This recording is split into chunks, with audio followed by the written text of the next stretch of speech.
আগেই বলেছি, এখন এটা খাওয়া আমার জন্য কতটা লাভজনক হয়েছে সেটা বলছি। সত্যি বলতে এই ভিডিওটা এডিট করার সময় আমার জিভাতে পানি চলে আসছিল। বাসমতি ঘর যদি আমার বাড়ির কাছে থাকতো তাহলে আমি আবার এটা কিনে নিয়ে এসে বাড়িতে খাওয়া দাওয়ার পর ভিডিওটা এডিট করতে বসতাম। সোজা কথা।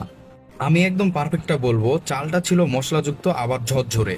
কাচ্চির ক্ষেত্রে যদি মুরগি ব্যবহার করা হয় তবে সেটা গলে যায়, কিন্তু এখানে সেটাও হয়নি। আবার মাংসটাও সব ছিল, সাথে বড় আলুটাও। ওভারঅল 150 টাকায় এরকম কাচ্চি শুধু ঢাকার মানুষই দিতে পারবে। আনলিমিটেড রাইস হওয়ার কারণে আমার বন্ধুরা একদম পেট ভরে খাচ্ছিল। আর খাবেই না কেন, তাদের কাছে যতবার রাইস চাওয়ানো হয়েছে ততবারই দিয়েছে। রাইসের সাথে আলু, শসা, লেবু যতবার চেয়েছি ততবারই দিয়েছে। তাদের ব্যবহারও ছিল সেই সুন্দর। এটা খাওয়ার জন্য আপনাকে আসতে হবে সেকশন 12, পল্লবী, মিরপুর, ঢাকা। বাসা নংটাও বলে দিই, বাসা নং 31। এখানে আসলে এখানকার হইচই দেখেই বুঝতে পারবেন আপনি চলে আসছেন বাসমতি ঘরের সামনে। আজকের ভিডিও এই পর্যন্তই, দেখা হচ্ছে নেক্সট কোনো ভিডিওতে। আর খুব তাড়াতাড়ি দেখা হবে। আল্লাহ হাফিজ।